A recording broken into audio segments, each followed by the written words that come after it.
बिस्मिल्लाहिर्रहमानिर्रहीम। आज के प्रोग्राम के साथ मैं हूं नसरुल्लाह मलिक। नाज़रीन, एक चीज़ आपने बड़ी अक्सर देखी होगी, जब आप कहीं बैरून मुल्क जाते हैं तो आपको एक चीज़ बड़ी वाज़ेह नज़र आती है। वो ये है कि जिन जिन ममालिक में आप जाते हैं वहाँ लोगों की अपने मुल्क के साथ मोहब्बत आपको ऐसे नज़र आती है जिससे हमें गुमान होता है कि शायद हमारे अंदर इतनी पाकिस्तानियत नहीं है जितनी हम उन ममालिक में जाकर देखते हैं। अगर आप मिडल ईस्ट में जाएँ, आपको जगह जगह अपने हुक्मरानों के उनकी तस्वीर नज़र आएंगी, झंडे नज़र आएंगे।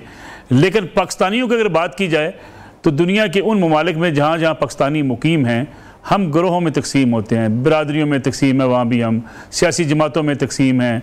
फिर लड़ाई झगड़े इस हद तक हुए पिछले चंद सालों में कि हमने ये भी एक पाकिस्तान का इमेज देखा कि पाकिस्तान से बाहर बसने वाले अपनी अपनी सियासी जमातों के कारकुन एक दूसरे के ऊपर इल्ज़ामात लगाते हैं। कोई किसी के घर के बाहर जाकर एहतजाज करता है, गोया हमने अपने ही मुल्क के लिए बदनामी का सबब पैदा किया। इस पर बड़ी बातचीत की गई कि आखिर इससे हासिल क्या हुआ। वो पाकिस्तानी जो पहले पाकिस्तानी हैं, कहीं भी मुकीम हैं, वो पाकिस्तान तहरीक इंसाफ से हैं, वो पाकिस्तान मुस्लिम लीग नवाज़ से हैं, वो पाकिस्तान पीपल्स पार्टी से हैं, लेकिन पहले वो पाकिस्तानी हैं। सियासी इख्तलाफात होते हैं, हर किसी को अपनी सियासी जमात के साथ वाबस्ता रहने का हक़ हासिल है, लेकिन एक दूसरे के साथ डायलाग की बजाय आप किसी के घर के ऊपर जाकर अंडे मारें और उसके खिलाफ नारेबाजी करें, राह चलते हुए अपने सियासी रहनुमाओं के खिलाफ आवाज़ें कसें, क्या इमेज जाता है, इससे आपको अंदाज़ा होता होगा। अगरचे जो लोग ये जो काम करते हैं वो जस्टिफिकेशन देते हैं, जी ठीक है हमने एहतजाज करना है, और जिन ममालिक में हम मुकीम है वहाँ आज़ादी इजहार राय है, लेकिन आज़ादी इजहार राय कतन ऐसा नहीं है कि आप किसी शख्स को राह चलते किसी सियासी रहनुमा के ऊपर आवाज़ें कसें, गालियाँ दें, या जो भी अब ऐसी हरकत करते हैं जिससे मुल्क की बदनामी होती है। आज हमारे यहाँ एक बड़ा भरपूर डेलीगेशन यहाँ हमारे लाहौर के स्टूडियो में तशरीफ़ रखता है, जो लाहौर के दौरे पर आए हुए हैं। ये मुस्लिम लीग नून से वाबस्ता वो ओवरसीज़ रहनुमा हैं जो अपनी पार्टी के लिए उन ममालिक में जहाँ जहाँ ये मुकीम हैं बड़ी जद्दोजहद करते हैं, अपनी पार्टी के साथ वफादारी भी निभाते हैं और पार्टी के जलसों में शिरकत करते हैं, और पार्टी के लिए फ़ंड रेजिंग का मौका है या पार्टी के लिए वहाँ से आके यहाँ इंतखाबी मुहिम चलानी पड़े, ये अपने खर्च करके यहाँ पे आते हैं अपने लीडर की बात सुनने के लिए, उनके लिए काम करने के लिए। इस लिहाज से ये पॉलिटिकल वर्कर ये सियासी रहनुमा खराज तहसीन के मुस्तहिक भी होते हैं कि ये अपना ख़र्चा करके इतने दूर दराज ममालिक से यहाँ पे आते हैं महज अपनी सियासी जमात की जो है जद्दोजहद में शामिल होने के लिए। आज मुस्लिम लीग नून का ये डेलीगेशन जो उम्मीद पाकिस्तान, एक फ़्लाइट पाकिस्तान आई थी, मियाँ नवाज शरीफ जब वतन वापस आए थे तो उस फ़्लाइट के अंदर सबसे ज़्यादा जो तादाद थी इन ओवरसीज़ पाकिस्तानियों की थी जो मुस्लिम लीग नवाज से वाबस्ता हैं और अपने अपने इलाकों में मुख्तलिफ़ ज़िम्मेदारियों पर फायज़ हैं। हमने सोचा कि आज चूँकि ये लाहौर हमारे स्टूडियो में तशरीफ़ लाए हुए हैं, आज का प्रोग्राम इन्हीं के साथ करें। मुस्लिम लीग नवाज की बातें तो होंगी ज़रूर, लेकिन साथ ही साथ पाकिस्तानी जो बैरून मुल्क किरदार अदा करते हैं उसका भी तज़किरा होगा, और जो सियासी चपकश की फ़ज़ा हमने पिछले 7-8 सालों में देखी, 10 सालों में, इसका इम्पेक्ट क्या हुआ है, उन ममालिक के अंदर हमें किस हद तक मुश्किलात का सामना करना पड़ सकता है। मेरे दाएं जानब जो शख्सियत बैठी हैं, अमजद अजीज़ मलिक साहब, बैरिस्टर, ये पूरी ओवरसीज़ पाकिस्तान मुस्लिम लीग जो नवाज़ है उसके चीफ़ ऑर्गेनाइज़र भी हैं, उसको हेड भी करते हैं, और ये तंजीमें जितनी पूरे दुनिया में बनाई गई, मलिक साहब ने ये तंजीमें बनाई इसहाक डार साहब की सरबराही में। इसहाक डार साहब सदर हैं ओवरसीज़ पाकिस्तानी मुस्लिम लीग नवाज़ के, और ये उनके साथ नायब सदर भी हैं। आपका शुक्रिया आपके डेलीगेशन का। मेरे दाएँ जानब परवेज़ राठौर साहब बैठे हैं, पूरे सारे दोस्त जाने पहचाने हैं, राशिद साहब बैठे हैं, डोगर साहब बैठे हैं, डॉक्टर साहब बैठे हैं। अमजद अजीज़ मलिक साहब, आपसे आगाज़ किया जाए प्रोग्राम का, तो बैरून मुल्क जो पाकिस्तानियों का किरदार है सियासत से हट के वो कैसा होना चाहिए था? क्या डायलॉग, क्या सियासत में बातचीत का अमल हमने बंद नहीं कर दिया? बहुत शुक्रिया नसरुल्लाह भाई। सबसे पहले तो इस बात में कोई शक नहीं है कि ओवरसीज़ पाकिस्तानी पाकिस्तान के साथ बिला शर्त मोहब्बत करते हैं, और उनकी ये मोहब्बत लाजवाल है क्योंकि उन्होंने हमेशा पाकिस्तान की दामे दरमे सुखने हमेशा इमदाद की है जब भी पाकिस्तान किसी भी फिक्स में आया है। क्या होना चाहिए ये तो मेरा ख्याल रियासत को सोचना चाहिए। जब आप अपने मुल्क के काबिल कदर रिस्पेक्टेड वजीर आज़म या इलेक्टेड वजीर आज़म को मुल्क से बाहर जलावतन करेंगे, तो इतने करोड़ों वोट लेने वाला आदमी जब किसी मुल्क में जाके रहाइश पजीर होगा तो वो अपने साथ अपनी पॉपुलैरिटी और अपना अंटूराज साथ लेके जाएगा, वो वहाँ जड़ें बनाएगा। और सियासी आदमी वहाँ जब भी किसी मुल्क में जाएगा तो वो सियासत करेगा, और उसकी वजह से वहाँ पे जो कम्युनिटी है वो लामहला इंटरेस्ट लेगी, उसको ज्वाइन करेगी, उसको मुखालफत करेगी, और ये इस तरह ये जो पोलराइजेशन है उसका सद्दे यानी उसका मौजब बनेगी। होना नहीं चाहिए। इंडिया को अगर आप देखें तो इंडिया वाले जो हैं वो मुल्क से बाहर इंडियन हैं, हम कोई 15-16 तबकों में बटे हुए ओवरसीज पाकिस्तानी हैं, ज़ात बरादरी है, इलाकादारी है, इवन मजहबी तौर पे अब तकसीम है। नहीं, अब तो उसके अलावा यानी वहाँ की पार्टियों में भी अब तकसीम है, यानी वहाँ की पार्टियों में भी एक डिफरेंट डिवाइड है।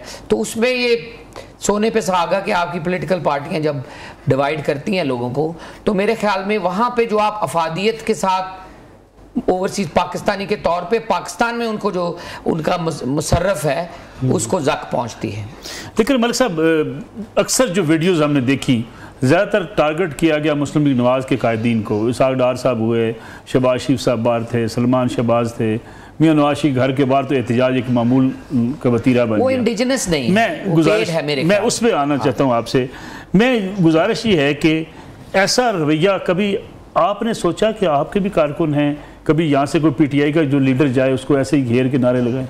देखिए, प्रेशर होता है, लेकिन मेरे ख्याल में मियां मोहम्मद नवाज शरीफ साहब की बहुत वाज़ेह हदायत थी कि आप बिलो द बेल्ट ना खेलें, अपनी शाइस्तगी और अपना अखलाक। मैं बहुत दफ़ा मियां मोहम्मद नवाज शरीफ साहब के साथ मीटिंग में बैठा हूँ, वो इमरान खान का नाम इमरान खान साहब करके बात करते हैं।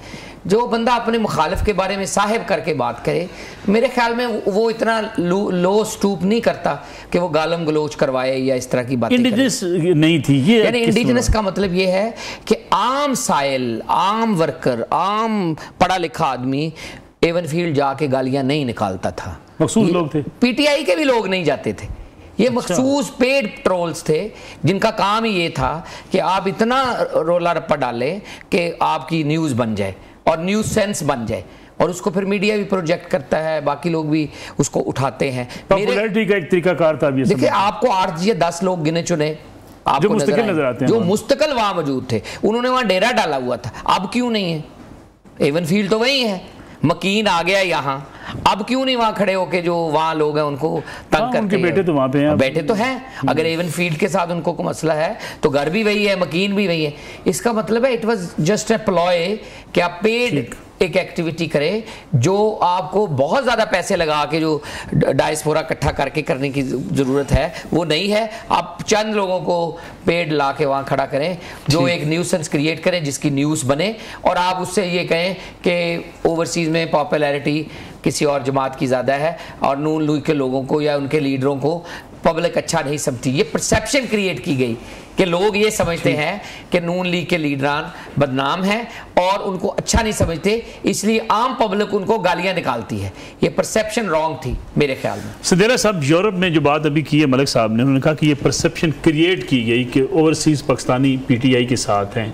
ये परसेप्शन है या फैक्ट्स है? आप यूरोप में भी मुख्तलिफ ममालिक में जाते हैं। मलिक साहब बिल्कुल बजा फरमा रहे हैं, इसमें कोई शक ही नहीं है। देखें, अगर अभी आपने जो बात कर रहे थे मलिक साहब के मुस्लिम लीग नून के कायद मियां मोहम्मद नवाज साहब के घर के और दफ्तर के बाहर जो किया गया, क्या आपको कभी उसमें कभी कोई पाकिस्तान तहरीक इंसाफ का वो जो कोई एक प्योर वर्कर उनका ओहदेदार नजर आया? जवाब है नहीं।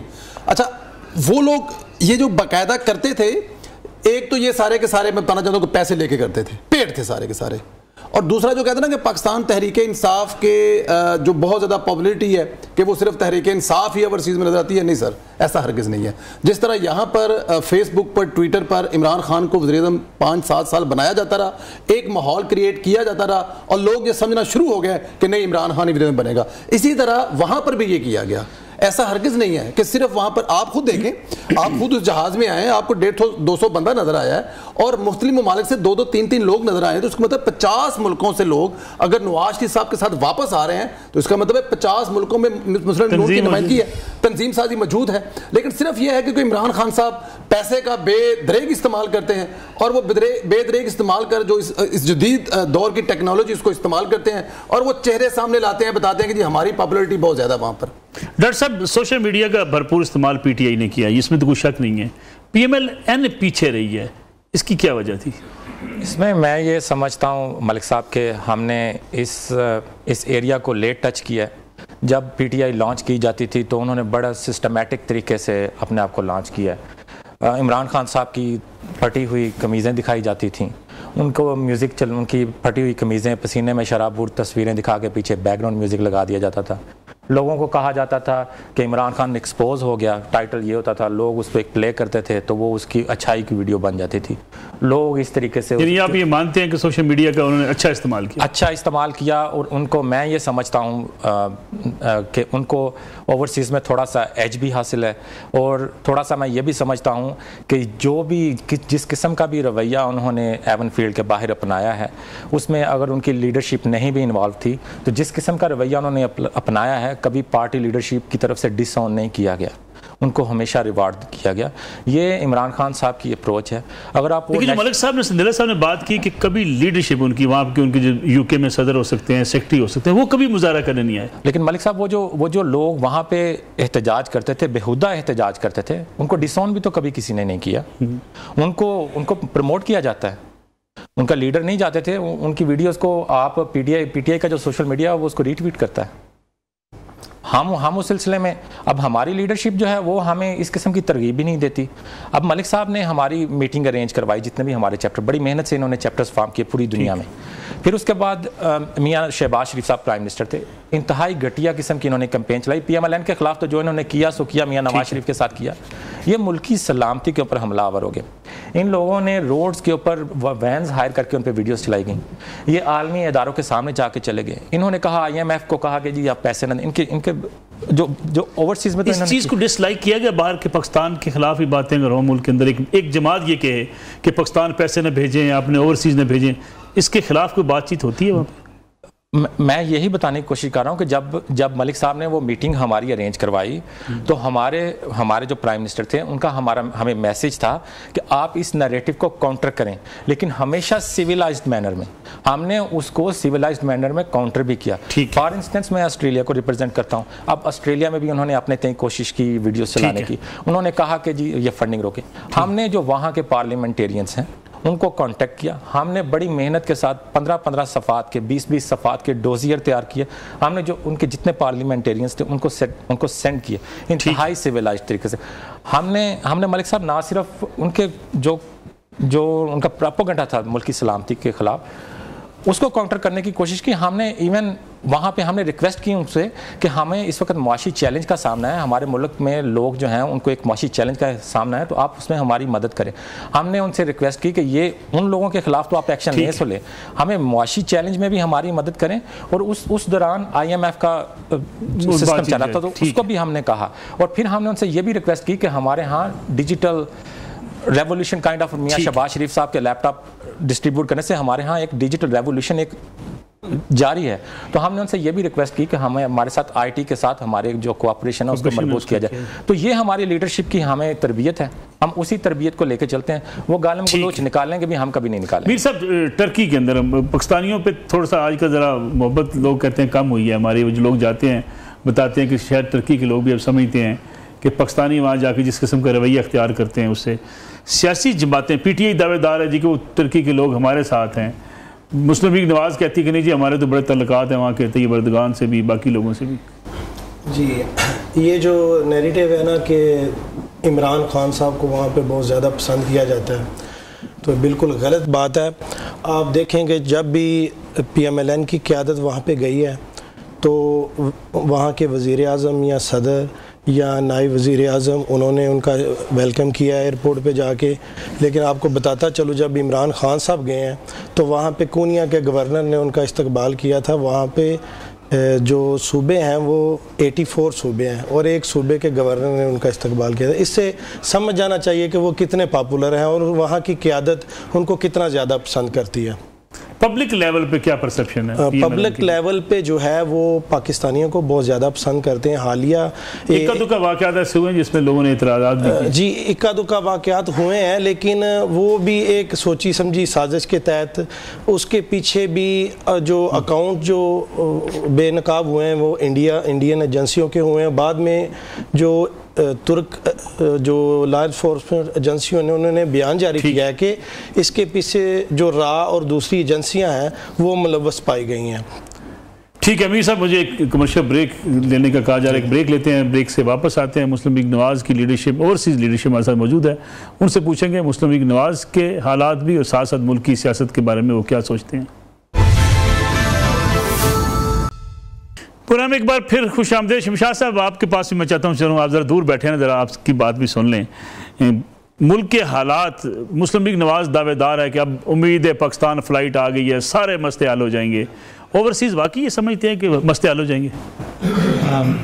बिस्मिल्लाहिर्रहमानिर्रहीम। सबसे पहले तो नसरुल्लाह साहब आपके हम शुक्रगुज़ार हैं कि आपने ओवरसीज़ कम्युनिटी को यहाँ इकट्ठा किया, और बड़ी खूबसूरत बातें, वो बातें जो पूरा मुल्क, जो इस वक्त 24 करोड़ आवाम हमारी बात इंशाल्लाह सुन रही है, ये हकीकत है। ये मामूली बात नहीं है कि इन हालात में मियां मोहम्मद नवाज शरीफ का वापस मुल्क आना, और ये इतने बड़े क्राइसिस मुल्क के अंदर, इतनी बड़ी प्रॉब्लम्स, मसाइल का घिरा हुआ है, और ये सारी चीज़ें, तो ये कभी भी मुश्किलें आई हैं तो आज तक हमने यही देखा है। चूँकि मुझे मोर देन 35 ईयर्स हो चुके हैं कुवैत में, और मैं बिज़नेस कर रहा हूँ, तो मैं चूँकि मुस्लिम लीग नवाज़ के साथ कब से हैं? जी, मैं तो सर मैं पैदाइशी मुस्लिम लीगी हूँ, चूँकि 1965 से खान अब्दुल क़य्यूम खान के साथ जो मेरे वालिद साहब का था, मेरे ताया जो हैं वो तकरीबन 9 साल पार्लियामेंटेरियन रह चुके हैं, और बल्कि हमारी तनौली कौम में सबसे पहला पार्लियामेंटेरियन होने का एजाज़ जो है मेरे ताया को मिला। तो हम मुस्लिम लीग से पैदाइशी तौर पे हम लोग मुस्लिम लीगी हैं। ये अभी कभी काफ लीग या किसी और लीग में नहीं गया? नहीं, एक्चुअली मैं चेयरमैन रहा हूँ, और साबका चेयरमैन हूँ नून लीग का कुवैत के अंदर, और बीच में कुछ अर्सा बिज़नेस की मसरूफियात थी, फिर मेरी वाइफ का इंतकाल हो गया तो कुछ अर्सा में खामोश रहा। फिर उसके बाद फिर मैं शुक्रगुज़ार हूँ जनाब बैरिस्टर साहब का, अब्दुल मलिक साहब का, कि इन्होंने हमें थोड़ा इनकरेज किया, और ये सारी चीज़ें हमारे बिज़नेस के हवाले से ख़ुसूसन इन्होंने बहुत कुछ चीज़ें जो हमारे साथ ज़िक्र किया। तो मैंने कहा जी हमारी ख्वाहिश है कि मुल्क जो है तरक्की करे, और मैं उन पाकिस्तानियों में से हूँ सर कि जिसने आई थिंक मोर देन 5000 लोग जो हैं मैं यहाँ से लेकर गया हूँ, और मैं बीइंग पाकिस्तानी मेरा बड़ा पॉजिटिव रोल रहा है। इस वक्त हमारे कुवैत में जो एम्बेसडर साहब हैं मलक मोहम्मद फ़ारूक साहब, बहुत ही एक्टिव हैं, और रात दिन वो मुल्क के लिए बहुत सारा काम कर रहे हैं, और बहुत सारी चीज़ें जो आज तक पिछले 35 ईयर्स में हमने नहीं देखी थी, और उनके इस वक्त टर्नओवर में हमें देखने में मिली। और काफ़ी इस वक्त बिजनेसेस, अब मैं एक नई डील हुई है, मैं इसका सेहरा मेरे सर तो नहीं, मैं कहूँगा एम्बेसडर साहब के सर जा रहा है, कि हम इस वक्त जो सबसे बड़ी डील है कुवैत के अंदर चावल की, वो आलमोस्ट हमने क्लोज कर दी है, पाकिस्तान से जाएंगे, और इंशाल्लाह उन्होंने कुवैतियों ने बड़ा बढ़ चढ़ के, बल्कि उनके वहाँ के जो चैम्बर मिनिस्टर ऑफ कॉमर्स के जो मिनिस्टर हैं उन्होंने हमें इनकरेज किया है कि आप लोग लेकर आएँ, और हम पाकिस्तान का चावल पसंद करते हैं। तो इंशाल्लाह और बहुत सारी चीज़ें हैं जिसमें हम लोग कोशिश कर रहे हैं। तमाम बिजनेस कम्युनिटी बड़ी एक्टिव है, और हमारे एम्बेसडर साहब ने आजकल तमाम बिजनेस कम्युनिटी को एक्टिव किया हुआ है, और अब चूँकि मियां नवाज शरीफ साहब का जब आना हुआ तो इससे और भी ज़्यादा हमारे अंदर एक इनकरेजमेंट पैदा हुई, और बैरिस्टर साहब ने तो हमें माशाल्लाह बहुत आपको जगाया हुआ है कि जगाया, और न सिर्फ जगाया जनाब, जब इन्होंने हमें आवाज़ लगाई तो हम फ़ौरन दुबई पहुँचे, और बस ज़रा क्विकली आगे कारवान में हम शामिल हुए। असद साहब, तो आपको उम्मीद है पाकिस्तान से वाकई उम्मीद है? अभी बिल्कुल है, कहते हैं कि नाउमीदी कुफर है, तो कभी हमने नाउमीद नहीं होना, स्ट्रगल जारी रखनी है, और ताक़यामत जारी रखनी है, और मुल्क को किसी वक्त भी ब्रेक नहीं लगने देनी। और ये हम लोगों ने वहाँ रहते हुए यही सीखा है कि अगर आपके पास 100 है तो उसको 200 बनाने की स्ट्रगल करें। ये नहीं कि बैठ जाएं कि जी अब ये मज़ीद हमें ज़रूरत नहीं काम करने की। तो ये हमारे पाकिस्तान में ब्रेक नहीं लगेगी इंशाअल्लाह ताला, ना लगने देंगे हम लोग सब साथ मिलके मियां मोहम्मद नवाज शरीफ के साथ हैं। मैं 30 साल से नून लीग के हूँ। अच्छा। और मियां साहब के साथ अंदरून शहर लाहौर के हैं, और वहाँ मॉडल टाउन में भी उन्हीं के साथ घर बनाया हुआ है, मोहब्बत कुर्बत उनके साथ। तो अच्छा, आपने मियां नवाज शरीफ की मोहब्बत में घर उनके साथ बनाया? हाँ जी, क्योंकि वो मेरे तो शुरू से वही लीडर है। थोड़ा सा माइक ऊपर करें ताकि आवाज़ आपकी सही आए। अच्छा, तो मैं कह रहा हूँ कि हमारी तो मोहब्बत इतनी ज़्यादा है कि उन्होंने जो काम कर दिखाए हैं ना, उनसे मोहब्बत और भी ज़्यादा बढ़ गई है। देखो ना, सड़कों का जाल और पता नहीं बिजली और पीस एंड जब भी कोई बिजनेस इन्वेस्टमेंट आती है तो वो पीसफुली इन्वायरमेंट हो तो फिर ही बिजनेस। राजा साहब आपने नहीं घर बनाया मियाँ साहब की मोहब्बत में उनके साथ? मेरी बड़ी ख्वाहिश थी जी कि मैं उनके घर के साथ घर बनाता, लेकिन मियाँ साहब हमारे दिल में बसते हैं। मियाँ साहब का देख लें अब आप, जिस तरह उनकी मोहब्बत में इतने पूरी दुनिया से, आप भी उसी जहाज़ में सफ़र कर रहे थे इत्फाकन, मेरी और आपकी सीट इकट्ठी थी, मेरी और आपकी सीट भी इकट्ठी थी, दुबई से इस्लामाबाद और फिर लाहौर। इंशाअल्लाह ताला वो वक्त अब दूर नहीं है कि हर पाकिस्तानी, बिलखसूस जो हम ओवरसीज़ पाकिस्तानीज़ हैं, हमारा दिल पाकिस्तान के साथ धड़कता है, जिसकी एक वाज़ेह मिसाल है कि अमजद मलिक साहब की काविश के पेश नज़र एक 50 मुल्कों की तंजीमें बनी हैं, और आलमोस्ट उन मुल्कों के तमाम अहदेदारान किसी न किसी अहदे जो हर मुल्क का वो इस फ़्लाइट में शामिल था, जो बहुत ही खुशाइन बात है। और इस जो PTI का जो था कि जी ओवरसीज़ में हमारी बहुत ज़्यादा लोग हमें इमरान खान के फॉलोअर्स हैं, वो उनको एक बहुत बड़ा जवाब है, एक बहुत बड़ा जवाब है। ये जो उम्मीद पाकिस्तान की फ़्लाइट कायदे जमहूरियत मियां मोहम्मद नवाज शरीफ के साथ इन ओवरसीज़ नुमाइंदों ने जो अपना सफ़र किया है, ये उन सारे पिछले साल जो उनका प्रोपेगेंडा था उसका एक बहुत अच्छा जवाब है। इंशाअल्लाह ताला हम बहुत उम्मीद रखते हैं कि अभी जो मुल्क की जो हालात हुए हुए हैं, उनको एक ही बंदा जिसका नाम मियां मोहम्मद नवाज शरीफ है, एक दफ़ा ये हालात तो आखिर में मैंने पूछने अमजद साहब से, डोगर साहब आपसे पूछते हैं कि फ्लाइट में तो आपने सोने नहीं दिया, इतने नारे मारे कि वज़ीर आज़म मियां नवाज शरीफ, वज़ीर आज़म बन रहे मियां नवाज शरीफ साहब। जी, सबसे पहले तो मैं आपका मशकूर हूँ कि आप लोगों ने हमें इज़्ज़त बख्शी।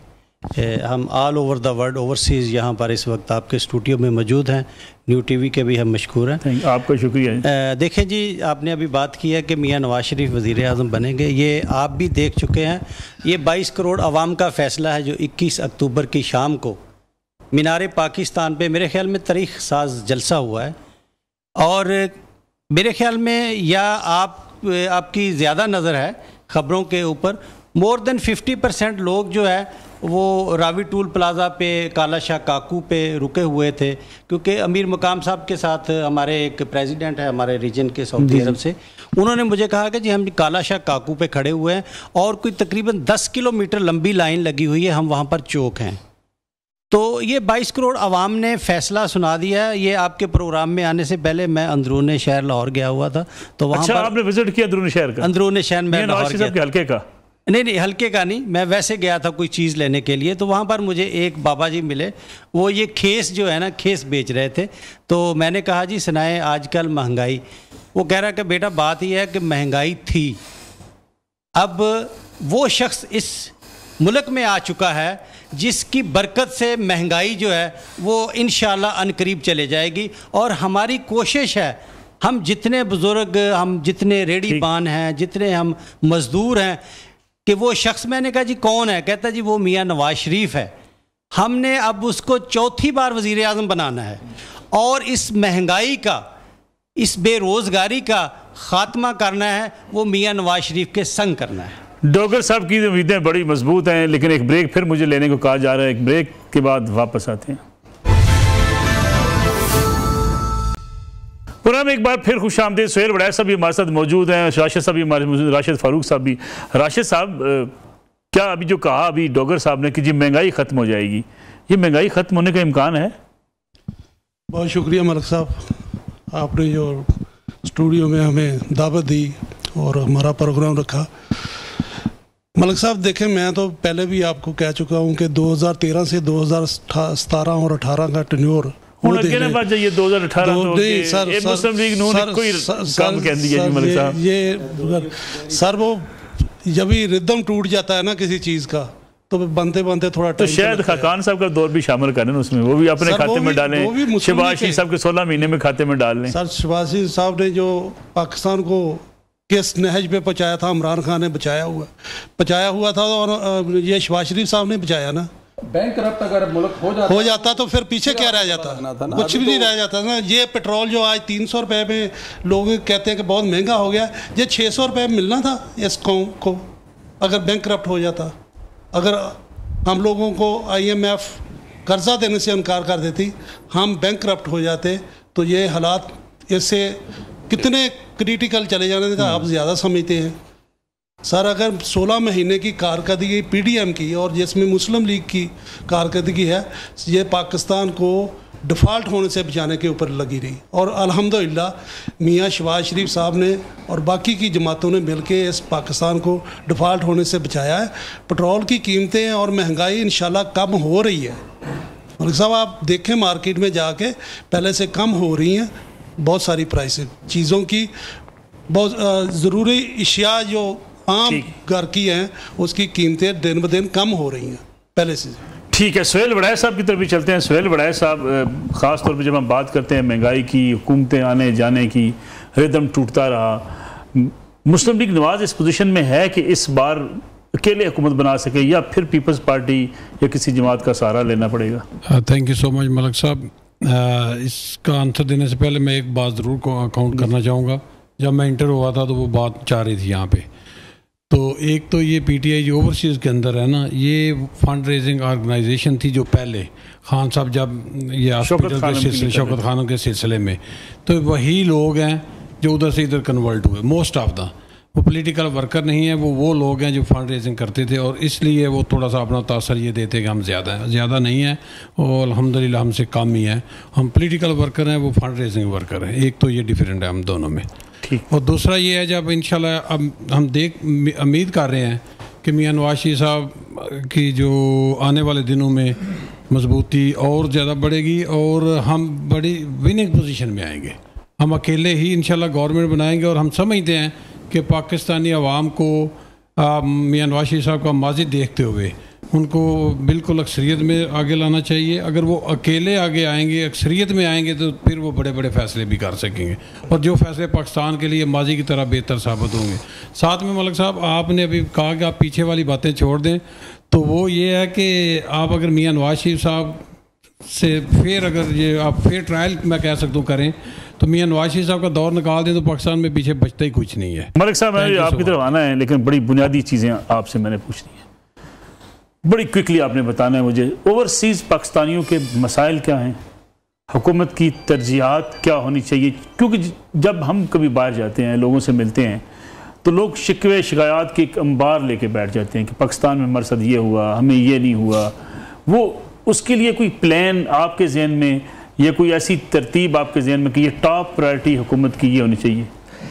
देखिए जी, मेरे ख्याल में ब्यूरोक्रेटिक एक माइंडसेट है कि ओवरसीज़ पाकिस्तानी को पैसे देने तक महदूद रखे, उनको पाकिस्तान के मामलात में अमल दखल इनका एक हद तक हो और लिमिटेड हो।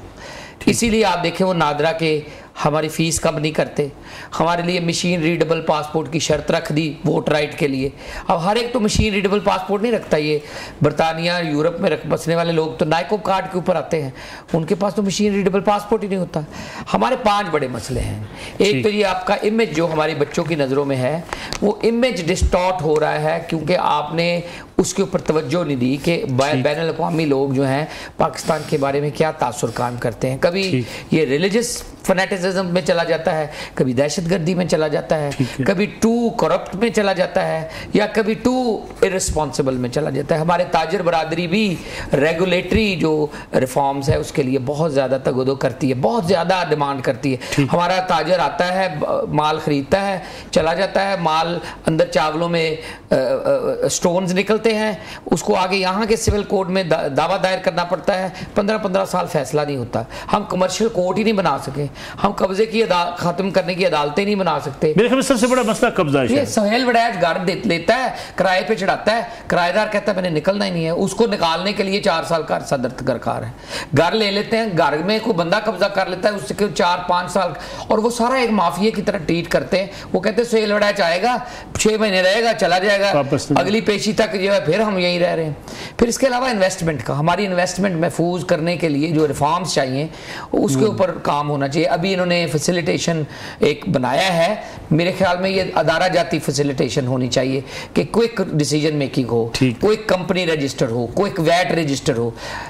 इंडिया वालों को आप कह देना जी हमने कैटल फार्म लगाना है, वो उस वक्त आपकी जान नहीं छोड़ते जब तक आप पैसे इन्वेस्ट नहीं कर लेते। हम पूछ लेना जी पंजाब में कि हमने कैटल फार्म लगाना है, वो कहते हैं ये ब्यूरो ऑफ इन्वेस्टमेंट चले जाए, bureau of investment commerce industry भेज देता है, कॉमर्स मिनिस्ट्री OPF भेज देती है। ये ऐसे बंदा कहता है लाने की जरूरत नहीं, बंदा कहता है यार मैं यहीं थोड़े कमा लेता हूँ। हमारे बारे में प्रोग्राम हो, लेजिस्लेशन हो, सेनेट में तकरीर हो, सुप्रीम कोर्ट में मुकदमा हो, हमारी कोई नुमाइंदगी यहाँ मौजूद नहीं होती, हमारे बारे में बात होती है, फैसला होता है, हम मौजूद नहीं होते। और आखिर में एहतसाब, आप कहीं ना कहीं हमारे बारे में भी कोई एहतसाब का अमल शुरू करें, हमारे बारे में भी कोई अकाउंटेबिलिटी करें कि हमारे मामलात में जितने हम पैसे भेजते हैं क्या उतना उस मुताबिक हमारे ब्यूरोक्रेसी हो, OPF हो, OPC हो, हमारे मतलब बनाए गए महकमे क्या हमें सर्व कर रहे हैं, कोई इसका भी तो ऑडिट होना चाहिए। ये तो कोई बात नहीं कि एक सिंगल पार्टी यूनिलैटरली आपको प्यार करती रहे, इन रिटर्न जब वो अपना को हक मांगे तो उन्हें ये इनका क्या काम है इस मामले में बात करने का। ये ज़बाने ज़दे आम है कि लोग कहते हैं ओवरसीज पाकिस्तानियों का क्या काम है पाकिस्तान में, वो वहाँ रहे पैसे भेजें, और पैसे भेज के कौन सा एहसान करते हैं, वो अपनी फैमिली ही चलाते। ये गलत सोच है। हमने चाइना का देखा है, चाइना वालों ने अपना माल यहाँ से भेजा, अपने ताजर को कहा कि ये माल हम आपको भेज रहे हैं, आपको बैंक से फैसिलिटी लेके दे रहे हैं, आप हमारा माल जो है यूरोप में बेच दें, बेच के पैसे वापस भेज दें। तो हम भी तो ये कर सकते हैं, हमारे ताजर की एक्सेस नहीं हो सकती मार्केट तक, तो इसलिए मेरे ख्याल में दूररस नताइज वाले। माजी में जो ओवरसीज कमिश्नर बनाए गए, इख्तियारात दिए गए, उसका कोई फायदा हुआ? मैं कमिश्नर ओवरसीज था पहला, मैंने ये मसवदा बनाया है ओवरसीज का, मैं चेयरमैन OPF रहा हूँ 2.5 साल। मैंने डायरेक्टली फील किया है कि OPC को उन्होंने एक्सेप्ट ही नहीं किया पहले दिन से, ब्यूरोक्रेसी। हाँ, उन्होंने कहा ये कौन बाहर से आ गए हमारे ऊपर रोब डालने वाले। उन्होंने जितनी देर तक अफजाल भट्टी को निकाल के ओवरसीज कमिश्नर छीन नहीं लिया, ब्यूरोक्रेट नहीं लगाया जब तक अपने ग्रेडेड आदमी, उस वक्त तक चैन नहीं लिया, उस वक्त तक जुडिशरी को भी उठकर लगी हुई थी, उस वक्त तक ब्यूरोक्रेसी भी अनकोऑपरेटिव थी। अफजाल भट्टी को धक्के लगा लगा के साकिब निसार ने अदालत में जलील किया। वो एक अकाउंटेंट था, वो यहाँ आके कमिश्नर के तौर पे काम कर रहा था, 10,000 के करीब शिकायत उसने रजिस्टर की, उसने काम किया, उसने आके अपने महकमे में काम किया, इन्होंने उसको जलील करके निकाला। वो पिछली हुकूमत में उसने जॉब इसलिए नहीं ली कि उसको पिछली दफा बहुत बुरा तजर्बा हुआ। आने वाली हुकूमत से मुस्लिम लीग नवाज की अगर हुकूमत आती है तो आप क्या तौक़ुआत रखते हैं? मैं समझता हूँ पहले 3 महीने इंपॉर्टेंट हो गए, पहले 100 दिन में अगर आप कुछ नहीं करते तो आप अगले 5 साल में भी कुछ नहीं करेंगे। सो पहले 100 दिन की तैयारी करनी चाहिए नवाज शरीफ साहब को कि हमने 100 दिन में रिलीफ क्या देना है। मुझे पता है कि इर्द गिर्द वाले कहेंगे आप कमिट ना करें, आप वादा ना करें, अब ये ना करें, अब वो ना करें। इमरान खान भी इसी बेट में मारा गया, उसने भी पहले तकरीर बड़ी अच्छी की लेकिन बाद में बिल्कुल कख नहीं किया उसने। नवाज शरीफ साहब से यही दरख्वास्त है कि पहले 100 दिन का एजेंडा तैयार करें और उसके बाद जो जुट जाएं। रिफॉर्म्स चाहिए, ब्यूरोक्रेसी, मिलिट्री, ये जो अफसरशाही है, वकला हैं, डॉक्टर हैं, ये हर एक में रिफॉर्म चाहिए। चाहे डंडा वो खुद फेरें अपनी मंजी थले, चाहे कोई पार्लियामान या स्टेक होल्डर्स की मीटिंग के जरिए रिफॉर्म्स किया जाए। दूसरा कफायत शारी, अब ये लल्ले तल्ले आप अफोर्ड नहीं करते। आप किसी भी जगह निकल जाए, कोई रिटायर अफसर देख लें, कोई 22 ग्रेड का कोई अफसर निकाल लें, आपको लगेगा कि ये मुल्क बना ही अफसरों के लिए है। आप ये ना करें, आप मुल्क अफोर्ड नहीं करता, मुल्क दिवालियापन से बचा है। और आप इतना, मेरा मतलब फ्री पेट्रोल, फ्री टेलीफोन और फ्री गाड़ियां और बंगले और मतलब वीटो गाड़ियां तो ऐसे लिए फिरते हैं आप लोग। मेरा मतलब पता 17वें ग्रेड का अफसर डबल कैबिन। मैं कहता हूं जी आप पहले 21 ग्रेड के सिर्फ एक सर्वे करवा लें कि 22 ग्रेड के लोगों के बच्चे कहां पढ़ते हैं। अगर किसी के पाकिस्तान में पढ़ते हैं तो बहुत लकी है। मलिक साहब, मुझे प्रोग्राम का चूंकि वक्त बिल्कुल खत्म हो गया, आपका भी शुक्रिया अदा करना है, तमाम मेहमान जो हमारे पास तशरीफ लाए उनका भी शुक्रिया अदा करना है। लेकिन एक मुझे मियां नवाज शरीफ साहब से और शहबाज शरीफ साहब से बात ज़रूर कहनी है कि ओवरसीज़ पाकिस्तानियों के मसाइल बड़े गंभीर हैं। अगर आप किसी इलाके में चले जाएं तो आपको अंदाज़ा होगा कि गरीब आदमी वहाँ से जमा करके पैसे भेजता है, प्लाट पे कब्ज़ा किसी का होता है, पुलिस साथ मिली होती है और वो कई कई साल तक ना अपना घर खाली करवा पाता है, ना अपनी ज़मीन का कब्ज़ा छुड़वा पाता है। पाकिस्तान से बाहर रह के अपने घर ख़ानदान वालों को पैसे भेज के अगर वो लुटाता रहेगा तो आखिर कब तक। ओवरसीज़ पाकिस्तानियों की आपकी अपनी तंजीम है, इसको बुलाइए, इनसे मिल बैठिए, इनके साथ बातचीत कीजिए और इन लाखों ओवरसीज़ पाकिस्तानियों के मसाइल को तरजीही बुनियादों पर हल करिए। एक सिस्टम ऐसा बना दीजिए कि किसी की ताकतवर शख्स को, बड़े से बड़े ताकतवर शख्स को किसी का 1 रुपया खाने की पाकिस्तान में जरूरत ना हो, तो फिर ये पूरे दुनिया में फैले हुए पाकिस्तानी पाकिस्तान के सफ़ीर बन जाएंगे। इजाज़त दीजिए, अल्लाह हाफ़िज़।